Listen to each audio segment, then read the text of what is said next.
আজকে তোমাদের সাথে শেয়ার করব পয়লা বৈশাখের স্পেশাল একটা চুড়ির সেট। আমি এখানে 5খানা চুড়ি নিয়েছি, 4টে সরু একটা মোটা, আর লাল কাপড় কেটে নিয়েছি সরু সরু করে।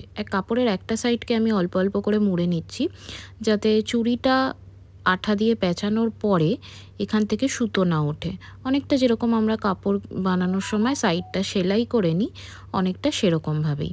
এই মোটা চুড়িটা পেঁচানো হয়ে গেলে এন্ডটাকে আমি বন্ধ করে দিচ্ছি আঠা দিয়ে, আর এরপরে সরু যে চুড়িগুলো রয়েছে আমার, সেই সরু চুড়িগুলোকেও পেঁচিয়ে নেব। আগে সমস্ত রকম চুড়িগুলোর পেঁচানোর কাজ আমরা কমপ্লিট করে নিয়ে তারপর বাকি কাজটা করব, অর্থাৎ আঁকার কাজটা। চুড়িটা পেঁচানো শেষ হয়ে গেছে আমার এখানে, এরপর আমি আঁকার কাজটা করব। এর জন্য আমি সাদা রং ব্যবহার করেছি। ফেবিক্রিলের যে অ্যাক্রিলিক কালার হয় তার যে সাদা রংটা হয় সেটা আমি ব্যবহার করেছি। আর এখানে পেন্ট করার জন্য আমি 000 সাইজের সোনাইয়ের তুলি ব্যবহার করেছি। সবার আগে আমি এখানে পেন্সিল দিয়ে একটা স্বস্তিক চিহ্ন এঁকে নিচ্ছি। এটা পুরোপুরি নিজের ওপর, যারা একদম নিজেরা আঁকতে পারো, খুব কনফিডেন্স নিয়ে চুড়ির ওপর আঁকতে পারো।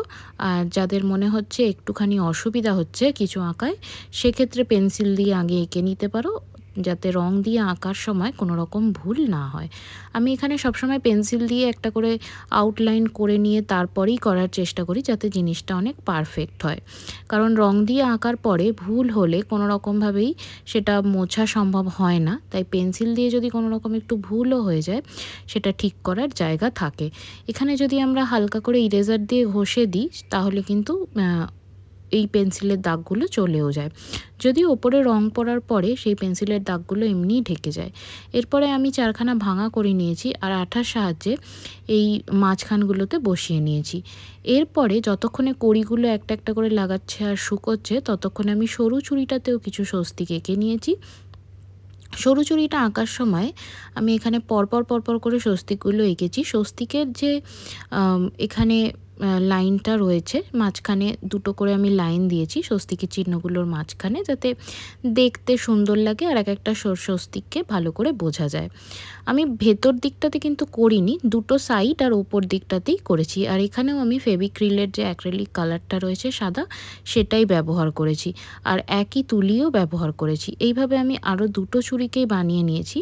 এরপরে আমার 5টার সেটটা এরকমভাবে রেডি হবে। মাঝখানে একটা স্বস্তিকের মোটা চুড়ি, কড়ি বসানো, তারপরে দুটো আমার লাল প্লেন চুড়ি, আর তারপর দুটো আবার স্বস্তিক আঁকা সরু চুড়ি। আর এই সেটটা হাতে একসাথে পরলে দেখতে খুব সুন্দর লাগে, এবং এর সাথে ম্যাচিং করে তোমরা হার দুলও পরতে পারো।